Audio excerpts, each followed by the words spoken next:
ഭഗവതേ വാസുദേവായ. ഒന്നാമത്തെ സ്കന്ധമാണ് ഇന്ന് നമ്മൾ ഉച്ചയ്ക്ക് പൂർത്തിയാക്കിയത്. ഒന്നാമത്തെ സ്കന്ധത്തിൽ നിന്ന് നമ്മൾ എന്തു മനസ്സിലാക്കണം, അത് നമ്മുടെ ഉള്ളിൽ വെച്ചുകൊണ്ട് വേണം രണ്ടാമത്തെ സ്കന്ധത്തിലേക്ക് കടക്കേണ്ടത്. ഒന്നാമത്തെ സ്കന്ധത്തിനെ വിളിക്കുന്ന അധികാരി പ്രകരണം എന്ന. ആത്മവിദ്യക്ക് യോഗ്യൻ ആരാണ്, ശിഷ്യന്റെ യോഗ്യത എന്തായിരിക്കണം, ഗുരുവിന്റെ യോഗ്യത എന്തായിരിക്കണം. ശുഖബ്രഹ്മർഷിയിൽ കൂടി ഉത്തമനായ ഗുരുവിനെ കുറിച്ച് പറയുന്നു. പരീക്ഷത്തിൽ കൂടി ഉത്തമനായ ഒരു ശിഷ്യനെ കുറിച്ചും പറയുന്നു.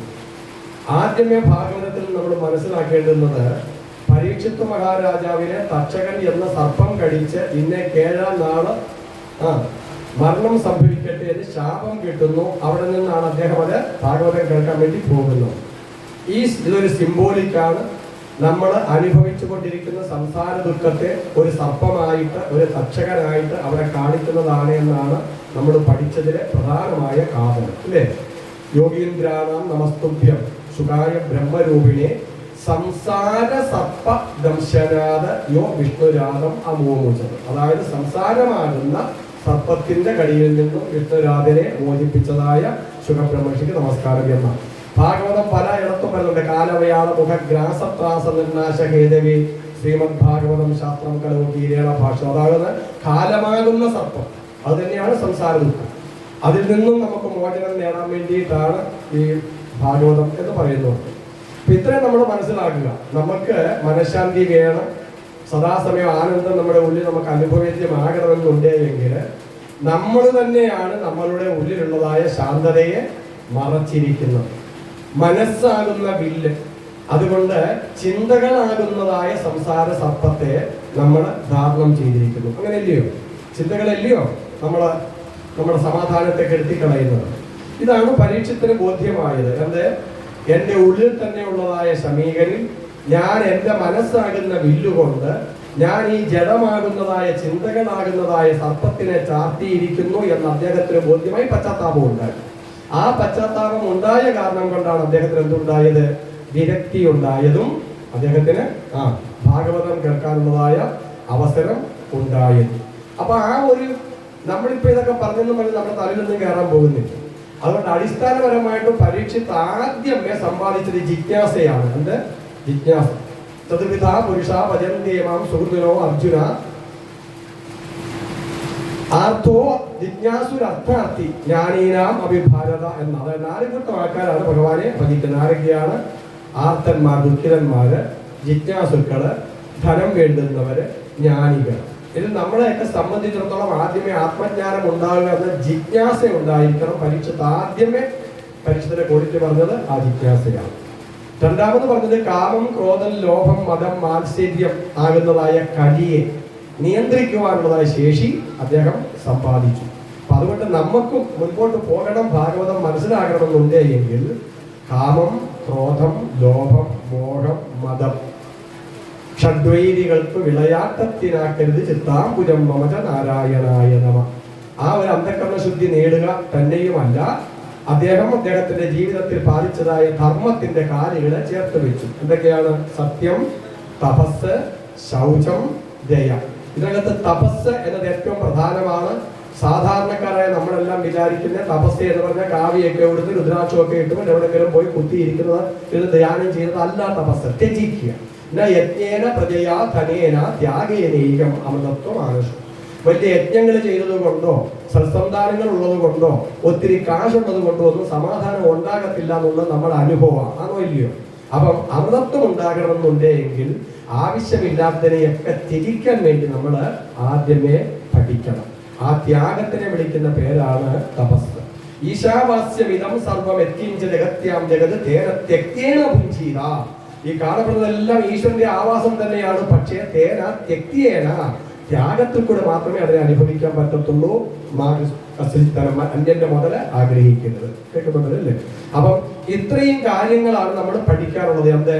പ്രധാനമായിട്ടും കാമം, ക്രോധം, ലോഭം, മതം, മാത്സര്യം ഇവയെ നിയന്ത്രിക്കാൻ വേണ്ടി പഠിക്കുക. ജീവിതത്തിൽ സത്യം, ഇതുപോലെ ത്യാഗപൂർണത, അതുപോലെ ശൗചം, സർവഭൂതദേയ, ഇത്രയും ജീവിതത്തിൽ സമ്പാദിക്കാൻ പറ്റിക്കഴിഞ്ഞാൽ അന്ധകരണത്തിന് ഏകദേശം ശുദ്ധി വന്നു കഴിയുമ്പോൾ നമുക്ക് തന്നെ നമ്മുടെ ഉള്ളിൽ ആ ആനന്ദാനുഭൂതി പൊന്തി വന്നു തുടങ്ങുമ്പോൾ നമുക്കൊരു കാര്യം ബോധ്യമാകും, എൻ്റെ ഉള്ളിലുള്ളതായ ഈ തക്ഷകനെ ഞാൻ തന്നെ ചാർത്തിയതാണ്. എൻ്റെ ഉള്ളിലുള്ളതായ സംസാരത്തെ ആര് ചാർത്തിയതാണ്? ഞാൻ തന്നെ ചാർത്തിയതാണ്. മനസ്സടങ്ങിക്കഴിഞ്ഞാൽ അത്രയും ശാന്തമാണ്. എന്തിനാ എല്ലാ ദിവസവും രാത്രി നമ്മൾ ഉറക്കത്തിലേക്ക് പോകുന്നില്ലയോ? നല്ല ഉറക്കത്തിൽ പോകുന്നില്ലേ? ഉണർന്ന് വരുമ്പോ എന്താ നമ്മൾ പറയുക? സുഖമായിട്ട് ഉറങ്ങിയെന്നല്ലേ പറയില്ലേ? അപ്പൊ സുഖമാ, അവിടെ യാതൊരു ബുദ്ധിമുട്ടില്ല. മനസ്സുണ്ടോ എല്ലാ ദുഃഖവും ഉണ്ടോ? മനസ്സില്ലയോ? സർവത്ര സുഖം തന്നെ. അപ്പൊ ഇന്നലെ നമ്മൾ പറഞ്ഞിരുന്നു, ആ മനസ്സിന്റെ അപ്പുറത്താണ് നമ്മുടെ സത്ത, യഥാർത്ഥമായ സത്ത. ആ സത്തയാണ് അറിയേണ്ടത്. അപ്പൊ ഇതൊക്കെ നമ്മൾ പറഞ്ഞു കഴിഞ്ഞതാ, ഇനി വീണ്ടും നമ്മൾ പറയേണ്ട കാര്യമില്ല. ഓക്കെ. അപ്പോൾ അന്ത്യകാലേ നാരായണ സ്മൃതി. പരീക്ഷത്തിന്റെ ചോദ്യം ഇതായിരുന്നു ശുഖബ്രഹ്മേശ്വര ആദ്യമേ. ആസന്ന മൃത്യുവായവന്റെ കർത്തവ്യം എന്ത്? മരണം അടുത്തിരിക്കുന്നവന്റെ കർത്തവ്യം എന്ത്? ഇതാണ് ആദ്യത്തെ ചോദ്യം. ഒറ്റ വാക്കിലെ ഉത്തരം എന്ത്? അന്ത്യകാലേ നാരായണ സ്മൃതി. അതായത് ഭഗവാനെ സ്മരിച്ചുകൊണ്ട് ഈ ദേഹത്തെ സ്വയം ഉപേക്ഷിക്കാൻ നമുക്ക് പ്രാപ്തമാകണം. ആത്മഹത്യ ചെയ്യണം എന്നല്ല അതിന്റെ സാരം. യോഗികൾ എങ്ങനെയാണോ ശരീരത്തെ ത്യജിക്കുന്നത് ഭഗവാനിൽ മനസ്സ് വെച്ചുകൊണ്ട്, അതുപോലെ അന്ത്യകാലത്തിൽ നാരായണനെ സ്മരിച്ചുകൊണ്ട് ദേഹത്തെ ത്യജിക്കാൻ പ്രാപ്തനാകണം എന്ന് പറഞ്ഞാൽ യോഗിയാകണം എന്ന് സാരം കേട്ടോ. ഒന്നുമില്ലെന്നുണ്ടെങ്കിൽ ചാവാൻ നേരത്ത് നമ്മുടെ ചുറ്റും നിന്നുകൊണ്ട് നാരായണ നാരായണ നാരായണ ജപിക്കുന്നില്ലേ? എന്തിനാ പറയുന്നത്? കാരണം അവരിൽ ആ ഒരു നാരായണ സ്മൃതി വരുന്നുണ്ടെങ്കിൽ വന്നുകൊള്ളട്ടെ എന്ന് കരുതിയിട്ടാണ് ആ നാരായണ നാരായണ എന്ന് ജപിക്കാന് പറയുന്നത്. അത് ഇപ്പോഴൊന്നും ഇല്ല, കാരണം ഇപ്പോഴത്തെ ആശുപത്രികൾ ആവും, അങ്ങോട്ട് കേട്ടത്തോലും വരും. നമ്മള് പണ്ടൊക്കെ അങ്ങനെയല്ല, മരിക്കാൻ കിടക്കുമ്പോൾ അവർക്ക് അറിയാം ലക്ഷണങ്ങളൊക്കെ ആവുന്ന പറഞ്ഞാൽ അവര് ചുറ്റുമൊക്കെ നാമൊക്കെ ജീവിക്കാനില്ലയോ. പിന്നെ വേറെ ഏറ്റവും നല്ലൊരു കാര്യം ഉണ്ടായിരുന്നു, മരിക്കാൻ കിടക്കുമ്പോൾ എന്നോടൊക്കെ പറയും, ഞാൻ ചെറുപ്പത്തിലെ പുസ്തകം വായിക്കണം. അപ്പൊ പറയും, എടാ മക്കളെ ആ ലക്ഷ്മണോപദേശം എടുത്ത് വായിക്കണ എങ്ങാതിരാന്ന് പറയും. ഇദ്ദേഹം കേൾക്കാണ്. അങ്ങനെ ജീവിതത്തിൽ അങ്ങനെ എന്തുവാണെന്ന് കേട്ടിട്ട് പോലുമില്ല. അങ്ങനെ അത് കേട്ട് കഴിഞ്ഞാൽ വല്ലതും മനസ്സിലാവും ചാവാൻ കിടക്കുന്നത് ഒന്നുമില്ല. അതേ സമയത്ത് അവിടെ കിടക്കുന്ന നാരായണ നാരായണ നാരായണ ഇങ്ങനെ പറയുകയാണെന്നുണ്ടെങ്കിൽ അറിയാതെ കണ്ട് നമ്മുടെ മനസ്സ് നാരായണ നാരായണ എന്ന് പറഞ്ഞു പോകില്ലേ? അതാ വേണ്ടി. അല്ലാതെ മനുഷ്യന് നല്ല സ്വബോധത്തിൽ ഇരിക്കുമ്പോൾ ദഹിക്കാത്തതായ കട്ടിയായ ഈ വേദാന്തമെല്ലാം ഈ മരിക്കാൻ കിടക്കുന്ന സമയത്ത് അടുത്തിരുന്നോട് പറഞ്ഞിട്ട് വല്ല കാര്യമുണ്ടോ ചേച്ചി? വല്ല കാര്യമുണ്ടോ? ഒന്നുമില്ല. എന്നാലും അത് പോട്ടെ, നമുക്കൊന്നും അങ്ങനെ സംഭവിക്കാതിരിക്കട്ടെ, നമുക്ക് നല്ലത് സംഭവിക്കട്ടെ. അപ്പൊ അന്ത്യകാലേ നാരായണ സ്മൃതി. എന്നിട്ട് പറയുകയാണ്, ഭാഗവതം കൊണ്ട് സാധ്യമാക്കേണ്ടുന്നത് എന്ത്? അതിനെ രണ്ടാമത്തെ സ്കന്ധം പറയുന്നത് സാധ്യ സ്കന്ധം എന്ന, അധികാരി പ്രകരണം എന്ന് ഒന്നാമത്തെ സ്കന്ധത്തെ പറഞ്ഞു. രണ്ടാമത്തെ സ്കന്ധത്തെ പറയുന്നത് സാധ്യ സ്കന്ധം എന്ന, എന്താണ് സാധിക്കേണ്ടുന്നത് എന്ന് പറയുക. അപ്പൊ പറയുകയാണോ പരീക്ഷത്തെ ഈ ജീവിതത്തിന്റെ വ്യർത്ഥത മനസ്സിലായി കഴിയുമ്പോൾ, ഈ ജന്മമരണ ചക്രത്തിൽ കിടന്നപ്പെട്ട് ഉള്ളുന്നതിനെ കുറിച്ച് ബോധ്യമായി കഴിയുമ്പോൾ മനസ്സിനെ ഏകാഗ്രമാക്കുവാൻ ആദ്യമേ ശീലിച്ചോളുക. എന്താണ്? മനസ്സിനെ ഏകാഗ്രമാക്കാൻ ആദ്യമേ ശീലിച്ചോളുക. അതിനെ എവിടെങ്കിലും സ്വസ്ഥമായിട്ടിരിക്കാൻ പറ്റിയ സ്ഥലം കണ്ടെത്തി അവിടെ ഇരുന്ന് ശീലിക്കണം. ശരീരത്തിനെയൊക്കെ നമുക്കതിന് വഴങ്ങുന്ന രീതിയിൽ കൂടി കൊണ്ടുവരണം. അതിനാദ്യമേ യമം, നിയമം, ആസനം, പ്രാണായാമം, പ്രത്യാഹാരം, ധാരണ, ധ്യാനം, സമാധി എന്ന് പറയുന്ന 8 അംഗങ്ങളോടുകൂടിയ പതഞ്ജലിയുടെ യോഗസൂത്രമാണ് പഠിപ്പിച്ചു കൊടുക്കുക. അഷ്ടാംഗ യോഗം. അതെങ്ങനെ മനസ്സിനെ വഴക്കി കൊണ്ടുവരണം, യമനിയമാദികൾ എന്തൊക്കെയാണ് നമ്മൾ ഒരുപാട് വിശദീകരിക്കുന്നില്ല. കാരണം ഉച്ചയ്ക്ക് പറഞ്ഞത് കാമവും ക്രോധവും ഒക്കെ പറഞ്ഞു, അതൊക്കെ തന്നെ അപ്പിക്കോട്ടെ. എന്നിട്ട് സ്വസ്ഥമായിട്ട് എവിടെയെങ്കിലും ഇരിക്കണം. അതിപ്പോ കാട്ടി പോകണമെന്നില്ല. അവരുടെ വീട്ടിനകത്ത് പൂജാമുറിക്കകത്ത് സ്വസ്ഥമായിട്ട് കയറി ഇരുന്നാൽ മതിയില്ലയോ? ഇപ്പൊ പിന്നെ ടിവിയുടെ ശബ്ദം കൊണ്ട് പറ്റത്തില്ല. നമ്മൾ ധ്യാനിക്കാതിരിക്കുന്ന ഒരാളെ മുള്ളു പോലെ ടി വെച്ചിടയില്ലയോ?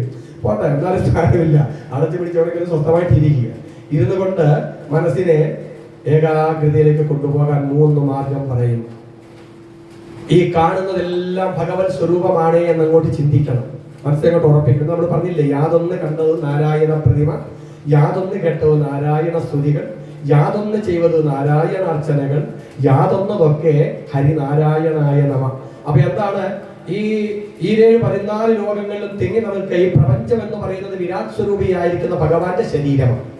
നമ്മളെല്ലാം നമ്മുടെ ശരീരത്തെ ഞാൻ അഭിമാനിക്കുന്നില്ലേ എന്ന് പറഞ്ഞതുപോലെ പ്രപഞ്ചത്തെ മുഴുവനും തന്റെ ശരീരമായിട്ട് അഭിമാനിക്കുന്നതായി ഈശ്വര ചൈതന്യത്തെ വിളിക്കുന്ന പേരാണ് വിരാട് സ്വരൂപി. അതുകൊണ്ട് ആ വിരാട് സ്വരൂപിയുടെ അവയവങ്ങളെയാണ് ഈ കാണപ്പെടുന്നതെല്ലാം എന്നങ്ങോട്ട് മനസ്സിൽ ഇങ്ങോട്ട് വിചാരിക്കണം. അപ്പൊ അങ്ങനെ വിചാരിക്കുമ്പോൾ സൂര്യനെ കണ്ടു കഴിഞ്ഞാല് അത് ഭഗവാന്റെ കണ്ണുകളാണെന്ന് വിചാരിച്ചുകൊള്ളുക. ചന്ദ്രനെ കണ്ടു കഴിഞ്ഞാൽ അത് ഭഗവാന്റെ മനസ്സാണെന്ന് അങ്ങോട്ട് വിചാരിച്ചുകൊള്ളുക. കാർമേഘം കണ്ടു കഴിഞ്ഞാൽ ഭഗവാന്റെ തലമുടിയാണെന്ന് വിചാരിക്കുക. മഴ പെയ്യുന്നത് കണ്ടാൽ ഭഗവാന്റെ വ്യക്തിഗതസ്ഥാനം കൊണ്ട് മനസ്സിലാക്കിക്കൊള്ളുക. പുഴ ഒഴുകുന്നത് കണ്ടു കഴിഞ്ഞാൽ ഭഗവാന്റെ നാഡികളാണെന്ന് മനസ്സിലാക്കുക. പർവ്വതങ്ങളെ കണ്ടു കഴിഞ്ഞാൽ ഭഗവാന്റെ അസ്ഥികൂടങ്ങളാണ് എന്ന് മനസ്സിലാക്കിക്കൊള്ളുക. വൃക്ഷലതാദികളെ കണ്ടത് ഭഗവാന്റെ ശരീരത്തിൽ പൊത്തു നിൽക്കുന്ന രോമങ്ങളാണെന്ന് മനസ്സിലാക്കിക്കൊള്ളുക. ഇങ്ങനെ അങ്ങോട്ട് ഭാവന ചെയ്യാനാണ് പറഞ്ഞത്. കേൾക്കാൻ സുഖമുണ്ട്, നമ്മളെ കൊണ്ട് പറ്റത്തില്ല. പറ്റുമോ? പറ്റുമോ ചേച്ചി? കേൾക്കാനുള്ള സുഖമേ ഉള്ളൂ, പറ്റുന്ന ഒന്നുമല്ല. അപ്പൊ അതുകൊണ്ട് ആദ്യമേ ഇങ്ങനെ മനസ്സിനെ എല്ലാം ഇങ്ങനെ വിരാട് സ്വരൂപമായിട്ട് ധ്യാനിക്കാൻ വേണ്ടി കാണുന്നതെല്ലാം ഈശ്വരീയമായിട്ട് കാണാൻ വേണ്ടി മനസ്സിനെ പറഞ്ഞ് പഠിപ്പിക്കണം. വേണോ വേണ്ടായോ? പറ്റും. എന്തുകൊണ്ട് പറ്റുമെന്നറിയാവോ? നമുക്ക് ആവശ്യകതാബോധം അങ്ങോട്ട് ശരിയായിട്ട് നമ്മളെ അങ്ങോട്ട് സ്വാധീനിക്കുകയാണെന്നുണ്ടെങ്കിൽ പറ്റും. ശബരിമല പോകാൻ മാലയിട്ട ശേഷം എടി ഗോമതിയെ ഇങ്ങോട്ട് വന്നേടി എന്ന് ആദ്യം വിളിക്കുവോ? ഭാര്യ കയറി വിളിക്കത്തില്ല. എന്തായിരിക്കും വിളിക്കുന്നേ? മാളികപ്പുറം ഒന്ന് വന്നേ എന്നല്ലേ പറയത്തുള്ളൂ. അങ്ങനല്ലേ? അടുത്തിരിക്കുന്ന ആരെങ്കിലും എടാ പോവാലോ, നീ എവിടെ പോന്ന് ചോദിക്കുവോ? അതോ സ്വാമി എങ്ങോട്ട് പോവാന്നല്ലേ ചോദിക്കത്തുള്ളൂ. പറ്റുമോ? പറ്റത്തില്ലയോ? അസ്ത്രവും കഞ്ഞിയും കൊണ്ടുവച്ചാൽ സ്വാമി കഞ്ഞാന്നുണ്ടാ കുടിക്കുന്നത് അല്ലേ? അയ്യപ്പ സദ്യ കൊണ്ടുവന്നേ അല്ലേ? അപ്പൊ പറ്റും. പറ്റാഴികയില്ല. എല്ലാത്തിനകത്തും ആ അയ്യപ്പനെ കൊണ്ടുവരാൻ പറ്റും. പറ്റത്തില്ലേ? പറ്റും. പക്ഷെ അത് 41 ദിവസം പോരാ. 41 നിന്ന് നീണ്ടു നിൽക്കണം. നിൽക്കുന്നതാകണം. മാല ഊർത്തണം വരെ പോരാ എന്ന് മാത്രം. അപ്പൊ അത് പറ്റുന്നതാ. അങ്ങനെ ശീലിപ്പിക്കണം. എന്നിട്ട് പറയുക ദ്വൈത ഭക്തി. ഇതിനെ വിളിക്കുന്ന പേരാണ് അദ്വൈത ഭക്തി. എന്താണ്? എല്ലാറ്റിനെയും ഒന്നായിട്ട് കാണുന്നതായ ആ ഭക്തി, അത് അദ്വൈത ഭക്തി. യാതൊന്ന് കണ്ടോ നാരായണ പ്രതിമ, യാതൊന്ന് കേട്ടോ നാരായണ സ്തുതികൾ, യാതൊന്ന് ചെയ്തത് നാരായണ അർച്ചനകൾ, യാതൊന്നതൊക്കെ ഹരി നാരായണായ നമ. എന്നിട്ട് ദ്വൈത ഭക്തിയിലേക്ക് വരിക. എന്താണ്? എല്ലാം ഈശ്വരനാണ് എങ്കിലും നമ്മുടെ മനസ്സിന് ഇണങ്ങുന്നതായ ഒരു രൂപത്തിൽ ഭഗവാനെ നമ്മുടെ ഉള്ളിൽ ധ്യാനിക്കണം. കേൾക്കുന്നുണ്ടോ നിങ്ങൾ? കേൾക്കുവാന്നല്ലേ? ഞാൻ നിങ്ങളുടെ മുഖത്ത് നോക്കുമ്പോൾ നിങ്ങൾ അങ്ങോട്ടും ഇങ്ങോട്ടും ഇങ്ങനെ മുഖം വരയ്ക്കുന്നത് കാണുമ്പോൾ എനിക്ക് ആകെപ്പാടെ എൻ്റെ മനസ്സ് അസ്വസ്ഥമാകും. അതുകൊണ്ട് അങ്ങനെ വരയ്ക്കല്ലേ അമ്മ. ഇനി ഞാൻ നിങ്ങളുടെ മുഖത്ത് നോക്കത്തേ ഇല്ല. മോട്ടം അബദ്ധം പറ്റിപ്പോയതാ. ഓം നമോ ഭഗവതേ വാസുദേവായ, ഓം നമോ ഭഗവതേ വാസുദേവായ. അതുകൊണ്ട് നമ്മുടെ മനസ്സിന് ഇണങ്ങുന്നതായ ഒരു സ്വരൂപത്തെ ഈശ്വരൻ സങ്കല്പിക്കണം. യഥാർത്ഥത്തിൽ ഈശ്വരൻ രൂപമുണ്ടോ? ഇല്ല. ഈശ്വരൻ രൂപമേ ഇല്ല. അത് പ്രകാശമാണ്. എന്താണ്? അത് പ്രകാശാത്മകമാണ്. ആ പ്രകാശാത്മകമായി സർവവ്യാപിയായിരിക്കുന്നതായ മണ്ണിലും വിണ്ണിലും തൂണിലും തുരുമ്പിലും ദൈവം ഇരിക്കുന്നു എന്നല്ലേ? പരമാണു പൊരുളിലും സ്ഫുരണമായി മിന്നുന്ന പരമപ്രകാശമേ ശരണം നീ നിത്യമെന്നല്ലേ? അപ്പൊ അവിടെ ഒരു രൂപം പ്രത്യേകിച്ചൊന്നും ഇല്ല. പിന്നെ എല്ലാ രൂപവും ഭഗവാന്റേതാ, ഇല്ലയോ? അപ്പൊ അത് കാരണം കൊണ്ട് നമുക്ക് ഇഷ്ടപ്പെട്ടതായ ഒരു രൂപത്തിൽ ഭഗവാനെ മനസ്സിനകത്തോട്ട് സങ്കല്പിക്കുക. എന്നിട്ട് സശങ്കചക്രം സകിരീട കുണ്ടലം സവീത വസ്ത്രം സരസീല ഗക്ഷണം സകാരവക്ഷസ്ഥലശോഭി കൗസ്തുഭം നമാമി വിഷ്ണും ശിരസാ ചതുർഭുജം. ഭഗവാന്റെ കിരീടം മുതൽ പാദം വരെ മനസ്സിനെ ഓടിക്കുക. ഈ മനസ്സിന് സ്വഭാവമുണ്ട്. അതിന്റെ സ്വഭാവം ചലനാത്മകതയല്ലേ? അതിനെ പെട്ടെന്ന് കുറ്റി പോലെ പിടിച്ച് നിർത്താൻ ഒരിക്കലും ശ്രമിക്കരുത്. കാരണം നിൽക്കത്തില്ല. മനസ്സ് നമ്മുടെ ഉപരിതലം നിൽക്കുന്ന നമുക്ക് തോന്നുമ്പോഴേ പുറകെ കൂടെ ചിന്ത ഇങ്ങനെ വന്നുകൊണ്ടേയിരിക്കും. കേൾക്കുന്നുണ്ടല്ലേ? അതുകൊണ്ട് മനസ്സിന് എപ്പോഴും മൂവ് ചെയ്യാനുള്ള അവസരം കൊടുത്തുകൊണ്ടേയിരിക്കണം. അതുകൊണ്ട് ആ കിരീടം മുതൽ പാദം വരെയും പാദത്തിൽ നിന്ന് കിരീടം വരെയും ഇങ്ങനെ ഓരോ അവയവങ്ങളിൽ നിർത്തി ധ്യാനിച്ച് അവിടെ മാത്രമായിട്ട് മനസ്സിനെ കേന്ദ്രീകരിക്കാൻ വേണ്ടിയിട്ട് ശീലിക്കണം. കേട്ടോ? ഇതിനെ പറയുന്ന പേരാണ് താന്ത്രിക ധ്യാനം. എന്താണ്? താന്ത്രിക ധ്യാനം. നമുക്ക് ഇഷ്ടപ്പെട്ടതായ ഏതെങ്കിലും രൂപത്തിൽ ഭഗവാനെ ധ്യാനിക്കുക. അപ്പോഴെന്ത് സംഭവിക്കും? നമുക്ക് ഭാഗ്യമുണ്ട് എന്നുണ്ടേ എങ്കിൽ, ഭഗവാന്റെ കൃപ, ഗുരുക്കന്മാരുടെ കൃപ നമുക്കുണ്ടേ എങ്കിൽ, നമ്മൾ ധ്യാനിക്കുന്ന ധ്യാന രൂപത്തിൽ നമ്മളുടെ മനസ്സ് ചേർന്ന് നിൽക്കുന്നുണ്ടേ എങ്കിൽ, ആ ധ്യാന രൂപം കത്തുന്ന പൊന്മണി വിളക്കെന്ന പോലെ ഹൃദി നിൽക്കുന്ന നാഥ ഹരിനാരായണായ നമ. അങ്ങനെ പ്രകാശിച്ചു നിൽക്കും. എന്താണ്? അങ്ങനെ പ്രകാശിച്ച് നിൽക്കും. അതുകൊണ്ട് അതിനു വേണ്ടി ശീലിക്കണം. എൻ്റെ അമ്മമാരെ, നിങ്ങളായാലും ഞാനായാലും ഇത് കേട്ടതുണ്ട്. ഇതുവഴി അങ്ങോട്ട് കേട്ട് ഇതുവഴി അങ്ങോട്ട് പോകുന്ന അല്ലാതെ കണ്ട് ഇത് വല്ലതും ശീലിക്കാൻ പോകുന്നുണ്ടോ? ഉണ്ടോ ചേച്ചി? ഉണ്ടോ? ശീലിച്ചാൽ നിങ്ങൾക്കും കൊള്ളാം, എനിക്കും കൊള്ളാം. കാരണം ഞാൻ പറഞ്ഞ പ്രയോജനപ്പെടുന്നുണ്ട്, നിങ്ങൾക്കത് പ്രയോജനമാകും, ഇല്ലയോ? ഇല്ലെങ്കിൽ നാരായണ. ഓം നമോ ഭഗവതേ വാസുദേവായ, ഓം നമോ ഭഗവതേ വാസുദേവായ. ഇനി മൂന്നാമതൊരു ധ്യാനം പറയാം. അതും താന്ത്രിക ധ്യാനമാണ്. എന്താണ്? താന്ത്രിക ധ്യാനമാണ്. തന്ത്രവിധിയില് അപ്പൊ നമ്മള് ഈ ക്ഷേത്രത്തിനൊക്കെ നമ്മൾ പ്രതീക്ഷിച്ചിരിക്കുന്ന ഒരു രൂപത്തെയാണ്, അതോ ഇല്ലേ? താന്ത്രിക വിധി പ്രകാരമാണ് അതവിടെ ആ രൂപം പ്രതിഷ്ഠിച്ചിരിക്കുന്നത്. തനി വിസ്തരേതി തന്ത്രാണ്, അതായത് നമ്മുടെ ശരീരത്തെ തന്നെ വിപുലമായിട്ട് പറഞ്ഞിരിക്കുന്നതാണ് ഒരു ക്ഷേത്രം. അത് തന്നെയാണ് തന്ത്രം എന്ന് പറയുന്നത്. അപ്പം നമ്മുടെ ശരീരം ഒരു ക്ഷേത്രമാണ്. ആ ക്ഷേത്രത്തില് പ്രധാനമായിട്ട് 18 പടികളുണ്ട്. നിങ്ങൾ കേട്ടുണ്ടാവും, പടിയാറും കടന്നവിടെ ചെല്ലുമ്പോൾ ശിവനെ കാണാറും ശിവശംഭോ. ഞാന് 6 പോലെ 18 പടിയും കയറി ഞാൻ ശബരിമല ഒരുപാട് പോയത്. എന്നിട്ട് കയറി ഇങ്ങോട്ട് തിരിച്ചു വന്നപ്പോ തത്വമസി എന്നുള്ള കണ്ടും ചെയ്യാണെങ്കിൽ പോകുന്നതേ ഉള്ളൂ. പറഞ്ഞ മനസ്സിലായോ? ഞാനിങ്ങ് പോകുന്നതേ ഉള്ളൂ. അതുകൊണ്ട് എനിക്ക് ഒരു കാര്യം ബോധ്യമായി, കയറേണ്ടുന്ന പടി ഞാൻ കയറിയിട്ടില്ല. എന്താണ് കയറേണ്ടുന്ന പടി കയറിയിട്ടില്ല എന്ന്. നമ്മുടെ ശരീരത്തിനകത്ത് പ്രധാനമായിട്ട് 6ഉം അപ്രധാനമായിട്ട് 12ഉം, അങ്ങനെ മൊത്തം 18 പടികളുണ്ട് നമ്മുടെ ശരീരത്തിൽ. ഇനി അതിനെ കുറിച്ചാണ് പറയാൻ പോകുന്നത്. നട്ടെല്ലിന്റെ താഴെ പ്രധാനമായിട്ട് നമ്മുടെ ശരീരത്തിൽ നിന്നും 101 നാഡികൾ പുറപ്പെട്ട് 7200 ശാഖോപശാഖകളായി ദേഹത്തിൽ ആകെ വ്യാപരിച്ചിരിക്കുന്നു. ഇതിൽ കൂടിയാണ് ജീവൻ പ്രാണനോടൊപ്പം സഞ്ചരിക്കുന്നത്. അത് ശരീരത്തിൽ ഈ നാഡികള് 18 കേന്ദ്രീകരിച്ചിരിക്കുന്നു. അതിനെ ജീവന്റെ ആധാര ചക്രങ്ങൾ എന്നാ പറയുക. അവിടെ പ്രാണൻ ചക്രിക്കുന്നത് കൊണ്ട് ചക്രം എന്ന് വിളിക്കും. ജീവന്റെ ആധാര കേന്ദ്രങ്ങളായതുകൊണ്ട് ആധാര ചക്രം എന്നും അതിനെ വിളിക്കും. അത് നട്ടെല്ലിന്റെ ഉള്ളില് പ്രധാനമായിട്ട് ഇട, പിംഗല, സുഷുമ്ന എന്ന 3 നാഡികളുണ്ട്. ഇടയും പിംഗലയും സർപ്പം എങ്ങനെയാണോ ഇടപിടഞ്ഞു കിടക്കുന്നത് അതുപോലെ കിടക്കും. അതിന്റെ നടുക്ക് തടില്ലേഖ സമരുചിയായിട്ട്, അതായത് മിന്നൽ പിണറു പോലെ കിടക്കുന്നതായ ഒരു നാഡിയുണ്ട്. ആ നാഡിയുടെ പേരാണ് സുഷുമ്ന. ആ നാഡിയിൽ കൂടി ജീവൻ പോകുകയാണെങ്കിൽ അവൻ മുക്തിയിലേക്ക് പോകും എന്നാണ് ശാസ്ത്രങ്ങള് പറയുന്നത്. അതുകൊണ്ട് ആ നാഡിക്കുള്ളിലുള്ളതായ ആധാരങ്ങളെ ധ്യാനിച്ച് ശീലിക്കാൻ പറയും. നട്ടെല്ലിന്റെ ഏറ്റവും താഴെ മലദ്വാരത്തിൽ നിന്നും സ്വല്പം മുകളിലായിട്ട് 2 അങ്കുലം മുകളിലായിട്ട് ഒരാധാരമുണ്ട്. അതിന്റെ പേരാണ് മൂലാധാരം. 4 ഇതളുകളുള്ള ഒരു താമര അവിടെ വിരിഞ്ഞു നിൽക്കുന്നതായിട്ട് മനസ്സുകൊണ്ട് ഭാവന ചെയ്യുക. ആ താമരയുടെ മധ്യഭാഗത്തിൽ ഒരു പ്രകാശത്തെ കാണാൻ വേണ്ടി പരിശ്രമിക്കുക. അവിടെ പ്രകാശം കണ്ടു കഴിഞ്ഞാൽ മനസ്സിനെ ഉണർത്തുക. 1 ദിവസം കൊണ്ടോ 2 ദിവസം കൊണ്ടോ 10 ദിവസം കൊണ്ടോ പറ്റുന്നതല്ല. ഭഗവാന്റെ കൃപയുണ്ടെങ്കിൽ ചിലപ്പോൾ പെട്ടെന്ന് സംഭവിച്ചേക്കാം. ഇല്ലെങ്കിൽ അക്ഷീണമായ അഭ്യാസം കൊണ്ടേ പറ്റത്തുള്ളൂ. അതിൽ നിന്നും മുകളിലേക്ക് മാറിക്കഴിഞ്ഞാല് ജനനേന്ദ്രിയത്തിൽ നിന്നും 2 അങ്കുലം മുകളിലായിട്ട് ഒരു ആധാരമുണ്ട്. അതിന്റെ പേരാണ് സ്വാധിഷ്ഠാനം, ജനതത്വം എന്ന് പറയും. അവിടെ 6 ഇതളുകളുള്ള ഒരു താമര വിരിഞ്ഞു നിൽക്കുന്നതായിട്ട് ഭാവന ചെയ്ത് അതിന്റെ നടുക്ക് പ്രകാശത്തെ സങ്കല്പിക്കുക.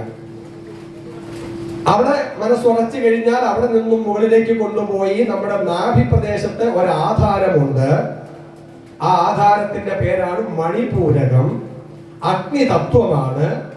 അവിടെ 10 ഇതളുകളുള്ള ഒരു താമര വിരിഞ്ഞു നിൽക്കുന്നതായി മനസ്സിനകത്ത് സങ്കല്പിച്ച് ആ താമരയുടെ മധ്യഭാഗത്ത് പ്രകാശത്തെ കാണാൻ വേണ്ടി ശ്രമിക്കുക. അവിടെ മനസ്സുറച്ചു കഴിഞ്ഞാൽ അവിടെ നിന്നും മേൽപോട്ട് കൊണ്ടുപോയി നെഞ്ചിന്റെ മധ്യഭാഗത്തായിട്ട് ഒരാധാരമുണ്ട്. അതിനെ വിളിക്കുന്ന പേര് അനാഹതം എന്നാണ് വിളിക്കുന്നത്.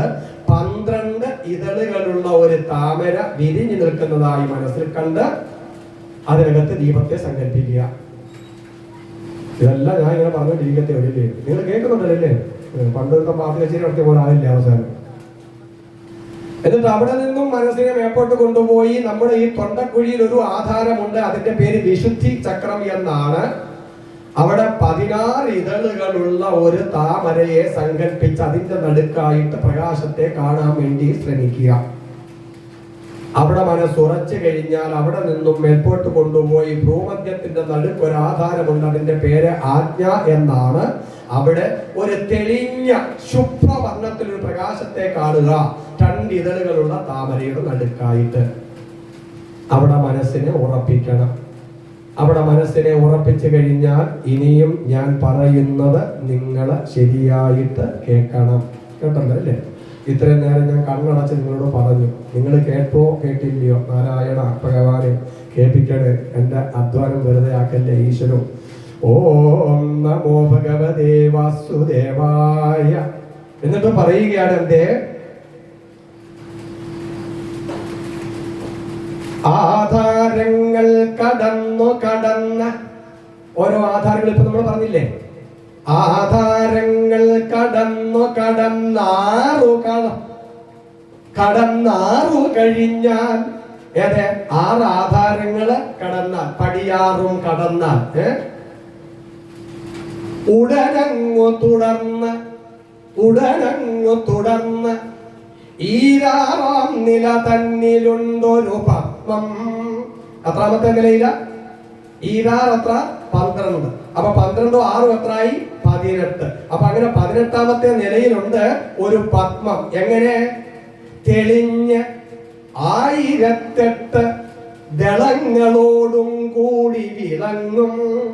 ഇതിനെ നമ്മൾ വിളിക്കുന്ന പേരാണ് സഹസ്രാര പത്മം. ഇവിടെ 1008 എന്ന് പറഞ്ഞപ്പോൾ എണ്ണി നോക്കാൻ പറ്റുന്ന 1008 അല്ല, അനന്തമായ പെറ്റൽസോട് കൂടി എന്ന് മാത്രമേ ഉള്ളൂ അതിന്റെ സാരം. കേട്ടോ, എല്ലാ സങ്കല്പങ്ങളാണ്.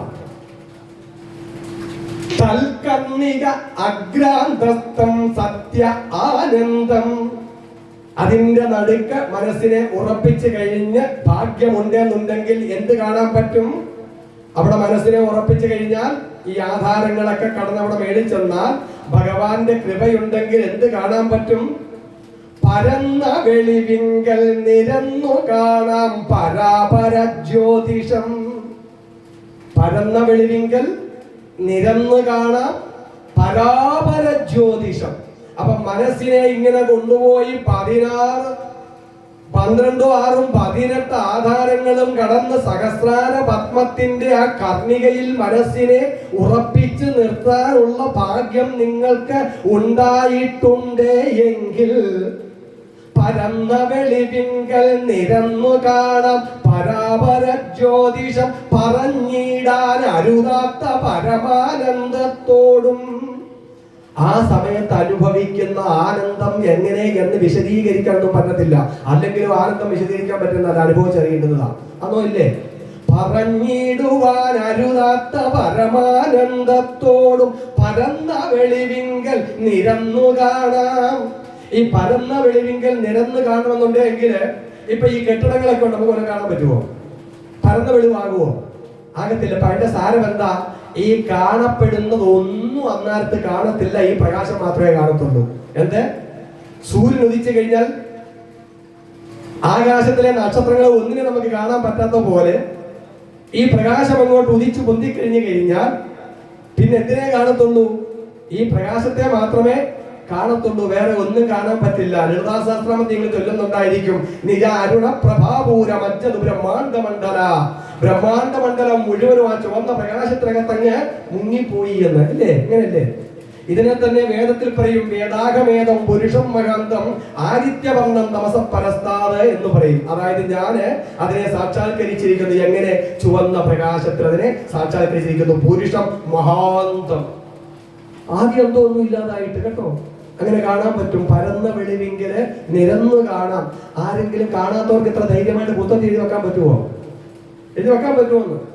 പറ്റത്തില്ല.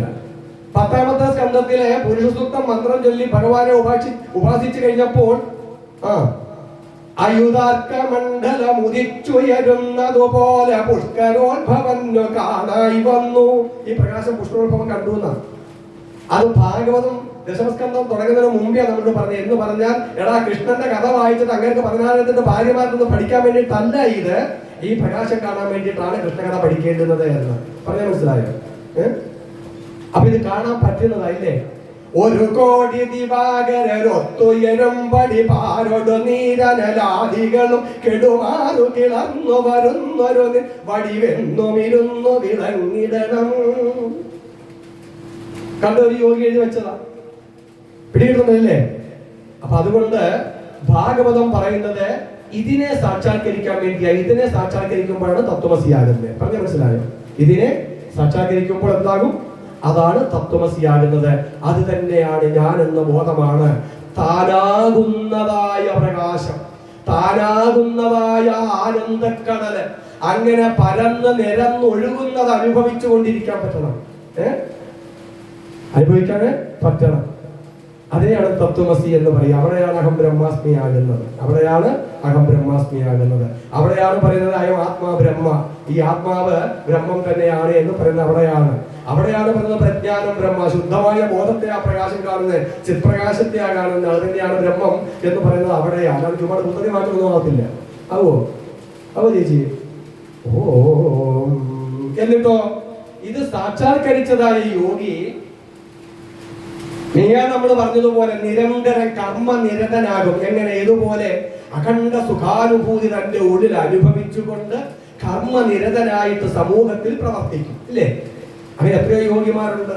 അവരിൽ കൂടിയൊക്കെ അല്ലേ നമുക്കിത് കിട്ടിയിട്ടുള്ളതല്ല. ഇല്ലേ? അല്ലാതെ അവർ അനുഭവിച്ചുകൊണ്ട് എവിടെയെങ്കിലും കുത്തിയിരിക്കുകയാണെങ്കിൽ നമുക്കിത് വായിക്കാൻ കിട്ടുമായിരുന്നോ? കിട്ടത്തില്ലല്ലോ. അപ്പൊ അവർ അക്ഷീണം പ്രയത്നിക്കുന്നു. എന്തിനെ? താൻ അനുഭവിക്കുന്നതായ ആ സന്തോഷത്തിലേക്ക്, ആനന്ദത്തിലേക്ക്, ആ മുക്തിയിലേക്ക്, സ്വാതന്ത്ര്യത്തിലേക്ക് മറ്റുള്ളവരെയും കൊണ്ടുവരാൻ വേണ്ടിയിട്ട് അവര് അക്ഷീണം പരിശ്രമിക്കുക. അലസതയില്ലാതെ പരിശ്രമിക്കുക.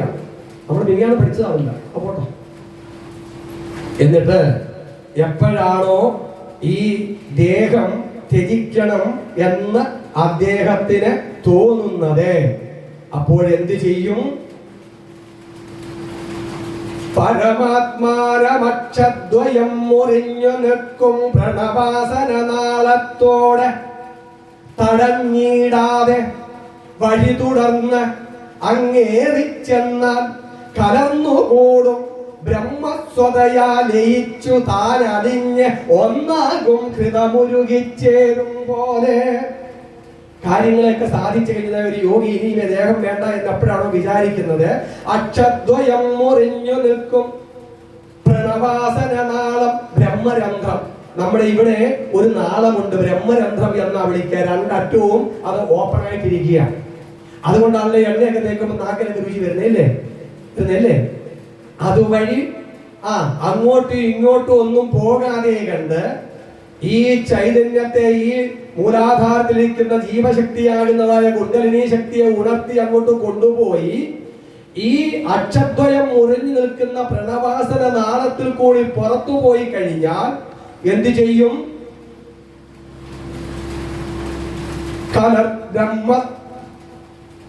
ബ്രഹ്മസ്വതയാ ലയിച്ച് താൻ അലിഞ്ഞ് ഒന്നാകും ഹൃതമുരുകിച്ചേരും പോലെ. ആ ബ്രഹ്മസ്വതയിൽ, ആ പ്രകാശത്തിന്, ആ ആനന്ദത്തിനകത്ത് താൻ ലയിച്ച് ഹൃതമുരുകുന്നത് പോലെ, നെയ്യ് ഉരുകിച്ചേരുന്നത് പോലെ ആ ജീവാത്മാവ് അതിനകത്ത് ലയിച്ചു ചേരുന്നു. ഇതിനെ വിളിക്കുന്ന പേരാണ് സദ്യോമുക്തി.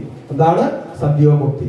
ഇതിന്റെ ഒരു പ്രതീകാത്മകമായ ചടങ്ങാണ് ശബരിമലയിൽ 18 പടികളും കടന്ന് അവിടെ പോയിട്ട് താനാകുന്നതായ നെയ്യിനെ ഈശ്വരനാകുന്നതായ വിഗ്രഹത്തില് അഭിഷേകം ചെയ്ത് എനിക്ക് ഇതുപോലെ ഹൃദം ഉരുകിച്ചേരുന്നത് പോലെ ഉരുകിച്ചേരാൻ പറ്റണേ ഭഗവാനെ നീയുമായിട്ട് എന്ന് നമ്മളെ ബോധ്യപ്പെടുത്തുന്ന ഒരു നാടകീയമായിരിക്കുന്നതായ ഒരു സിംബോളിക് ആയിരിക്കുന്നതിന്റെ ഒരാവിഷ്കാരമായി ശബരിമല പോകും ഈ നെയ്യ് അഭിഷേകം. പറഞ്ഞു മനസ്സിലായില്ലേ?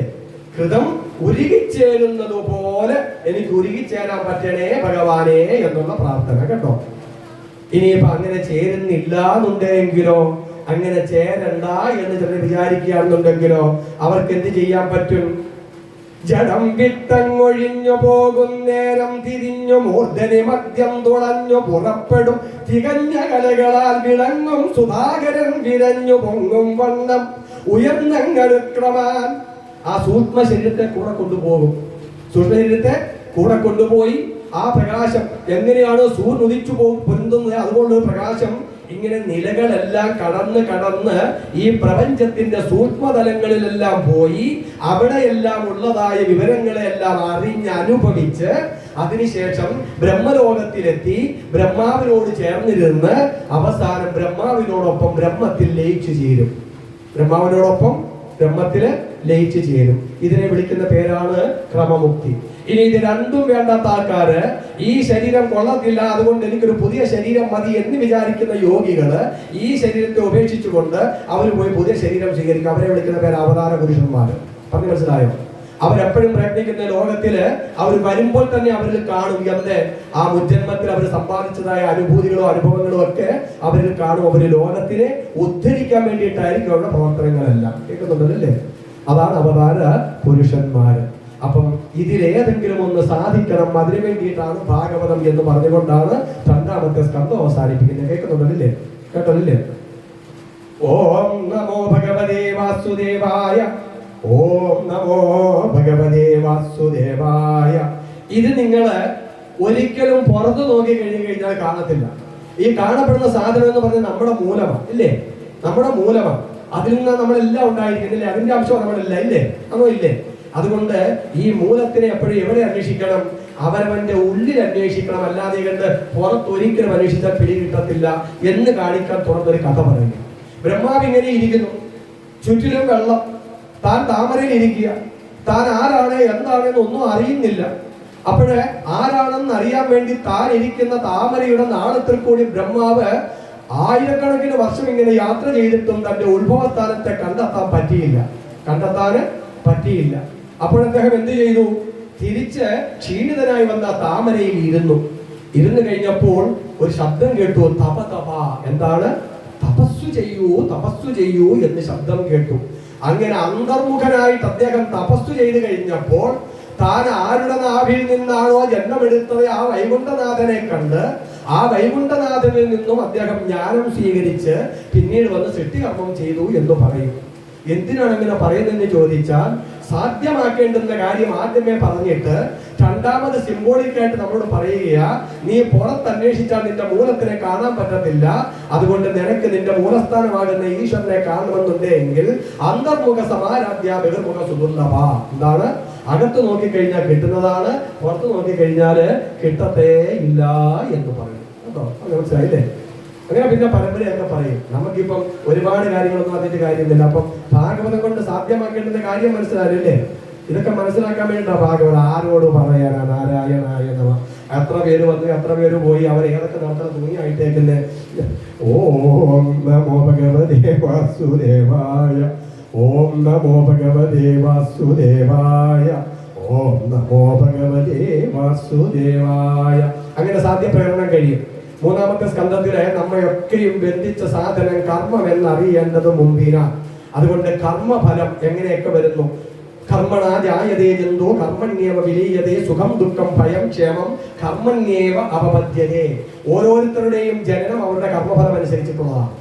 ഓരോരുത്തരുടെയും മരണം കർമ്മം അനുസരിച്ചിട്ട് തന്നെയാണ്. സുഖമായാലും ദുഃഖമായാലും കർമ്മണ്യേവ അവപദ്യതേ. അവനവന്റെ കർമ്മം തന്നെയാണ് സുഖമായിട്ടും ദുഃഖമായിട്ടും നമുക്ക് അനുഭവവേദ്യമാകുന്നത്. അതുകൊണ്ട് ആ കർമ്മം എങ്ങനെ വേണം എന്ന് പറയാൻ പഠിപ്പിക്കാൻ വേണ്ടിയിട്ട് നമുക്ക് വരാഹാവതാരം എന്നൊരു കഥ ഇങ്ങനെ പഠിപ്പിച്ചു തരും. വരാഹാവതാരം എങ്ങനെയായിരിക്കണം കർമ്മം ചെയ്യേണ്ടുന്നത്, കർമ്മത്തിലുള്ള നമ്മുടെ മനോഭാവം എന്തായിരിക്കണം, കർമ്മം എങ്ങനെ നമുക്ക് ബന്ധത്തിന് കാരണമാകത്തില്ല എന്ന് പഠിപ്പിക്കാൻ വേണ്ടിയിട്ടുള്ളതാണ് എന്ത്? വരാഹ അവതാരം. കർമ്മത്തിനോട് ബന്ധപ്പെട്ടിരിക്കുന്നത്. അല്ലാണ്ട് ഭഗവാൻ പന്നിയായിട്ട് വന്നിട്ട് എങ്ങാണ്ട് കണ്ട ഭൂമിയെ പൊക്കിയെടുത്തോണ്ട് വന്നു എന്നുള്ളതല്ല അതിന്റെ സാരം. കേൾക്കുന്നുണ്ടല്ലേ? അവനവന്റെ മനസ്സാകുന്ന ഭൂമിയെ ഉദ്ധരിക്കുക, അവനവന്റെ മനസ്സാകുന്നതായ ഭൂമിയെ ഉദ്ധരിക്കുക. 2 മിനിറ്റ് എടുത്തോട്ടെ. നമ്മുടെ പുരാണങ്ങളെല്ലാം ചെയ്യുന്നത് വേദത്തിൽ പ്രകൃതിയിൽ നടക്കുന്നതായ പല കാര്യങ്ങളും അവർ പറയും. അതിനെ എടുത്ത് പുരാണ കർത്താക്കൾ എന്തോ ചെയ്യും? ആധ്യാത്മികമായിട്ട് അതിനെ അങ്ങ് സന്നിവേശിപ്പിച്ച് കഥയുണ്ടാക്കും. അതാണ് അവർ പറയുന്നത്. കേട്ടോ? അപ്പൊ ഈ ഭൂമിയെ വരാഹം ഉദ്ധരിക്കുന്നതായ കഥയല്ല ആ മന്ത്രം പറയുന്നത് യജുർവേദത്തിലാണ്. യജുർവേദത്തിലെ നാരായണ ഉപനിഷത്തിനകത്ത് പറയുന്നതാണ് ഭൂമി ധരണി തേനു.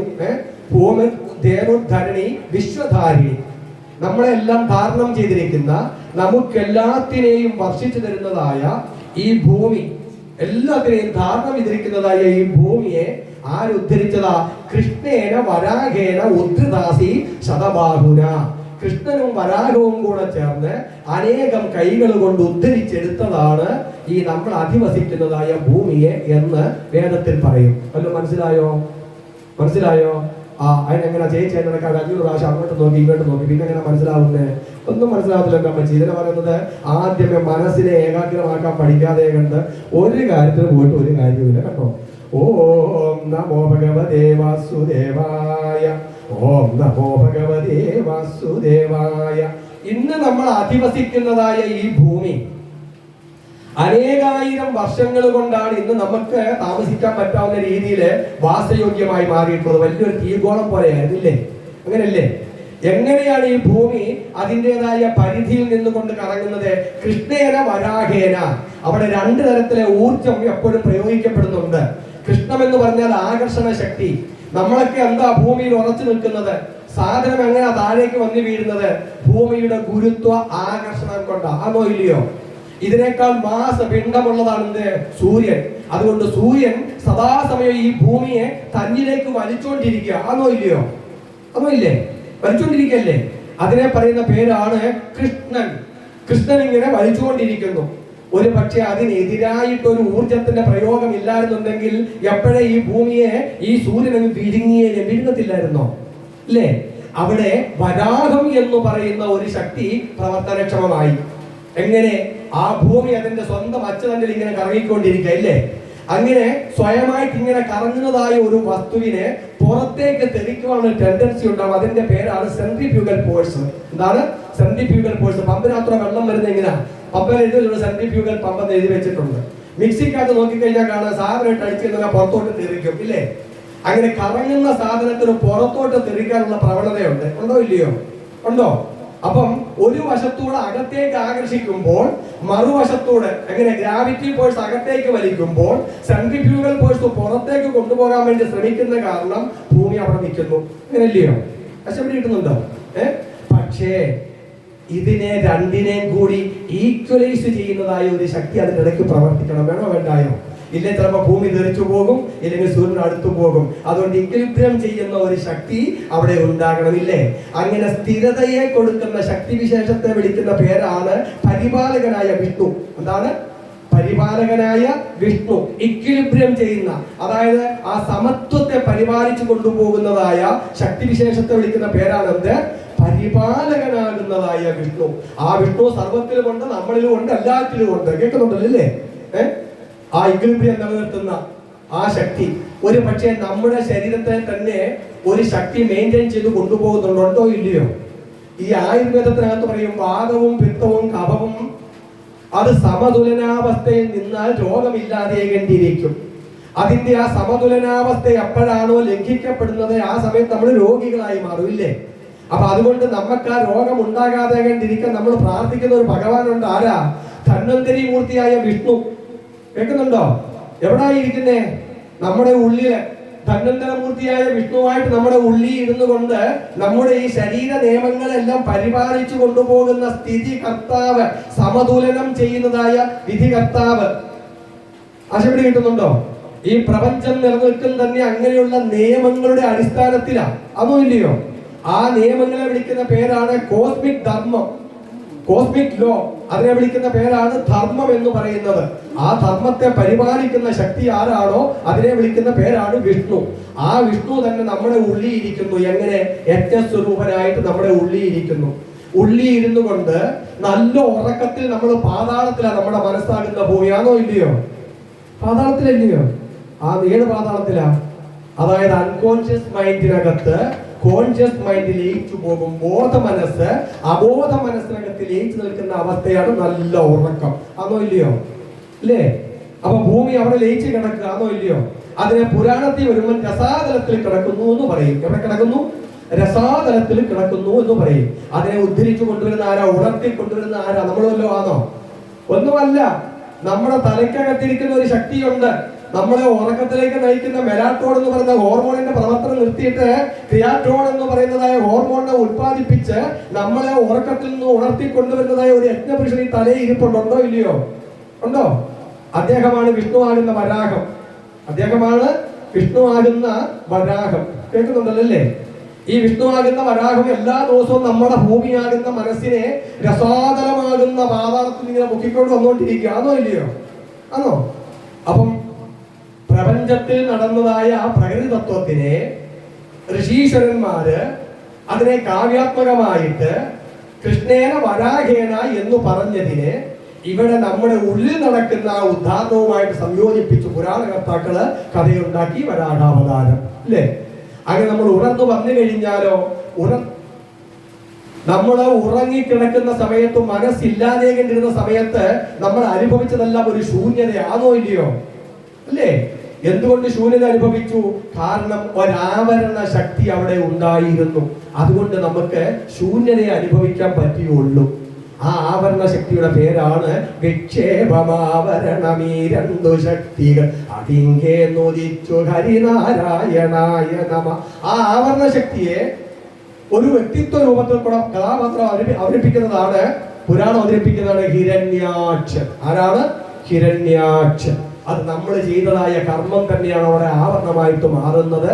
അതുകൊണ്ട് ആ ആവരണ ശക്തിയാകുന്ന ഹിരണ്യാക്ഷനെ ഇല്ലായ്മ ചെയ്യാൻ ഏത് രീതിയിൽ നമ്മൾ കർമ്മം ചെയ്യണം? ഉണർന്നു വന്നു കഴിഞ്ഞാൽ യജ്ഞമായിട്ട് കർമ്മം ചെയ്യുക. എന്താണ്?